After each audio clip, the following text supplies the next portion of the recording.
Welcome back to Talk of the Town. As you all know, workforce housing has been an issue here in the Low Country, particularly Hilton Head, for many, many years. And the town has done a lot of work to address that issue. With me now is Jayme Lopko. She's a senior planner with the town of Hilton Head. So give us an update as to our retrospective as to what the town has been doing over these last several years to really address this issue. Yeah, the town council identified workforce housing as a priority in 2017. And as a result of that, the town hired a consultant to look at our housing needs, which came out with some recommendations to the town.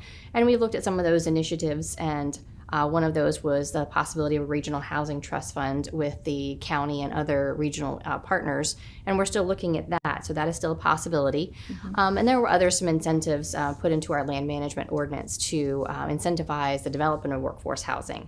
But most recently, we've had a workshop with town council to look at additional incentives that could possibly involve using town-owned land for housing. And part of that was the possibility of developing a public-private partnership with a developer to bring some affordable housing to a town-owned land. So there is, I think, 12 acres over by the schools and by the Island Rec Center that is owned by the town. And so where are we with that? And so you're looking for a developer and looking for that public-private partnership. Yeah, the town right now is working on clearing a little debris off the property to make it more accessible for our surveyors to come in and start surveying the property. And the town staff is currently developing a request for proposals that will go out by the end of the month that will help us develop the public-private partnership and find the right partner who shares the same vision that we have to bring in a vibrant and sustainable development that looks at energy and water resources, the type of materials that they're using, edible landscapes, things like that, that we want to make sure that we're not just creating a housing development. We want to create a neighborhood. You want to create a warm environment that's inviting and is really serving the needs of our citizens. Right? Yes, ma'am. And so workforce housing, how serious? We've heard so much about it as I opened the interview, but how serious an issue really is it on this island?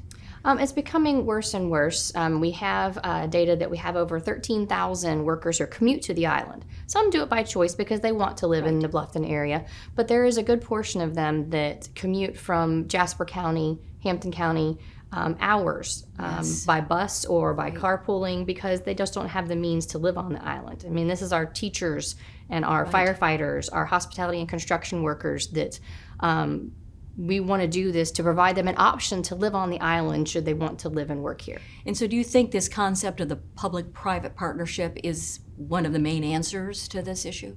This problem? I have received a lot of feedback from it. Our previous initiatives initially had a lot of positive feedback, but resulted in no projects at this point, just because there's still a cost barrier. So I think by the town becoming more of an active partner in this and offering the public-private partnership, we've had a lot of positive interactions with developers who are interested in coming to the table for discussion on this. And so if someone wants to find out more information or even provide input or even get involved as perhaps a partner, how do they do that? There is the town's website, which is hiltonheadislandsc.gov, and there's major initiatives icon there that'll take you to workforce housing. And there's presentations and initiative information there, as well as my contact information. They're welcome to reach out to me to get on the list of people to notify of the request for proposals, or if they have questions or input, they're welcome to call or email me. So you're a senior planner. How long have you been with the town? 17 years. And is it a big team of planners? I mean, this is an important job that you do. Yeah, we have probably 20 plus people in the planning and building division that work on stuff. I did not realize that. Yeah. Well, thank you so much for what you do. If you have any final comments you want to make to our viewers about this wonderful opportunity. No, I mean, please feel free to reach out to me at any time with questions or input. We are definitely looking for people to help give us information on how to make this more available to our residents and our workforce. Very good. Jayme Lopko with the town of Hilton Head, and she's a senior planner. Thanks for being with us and talking the town. Thank you for having me. And we'll be right back.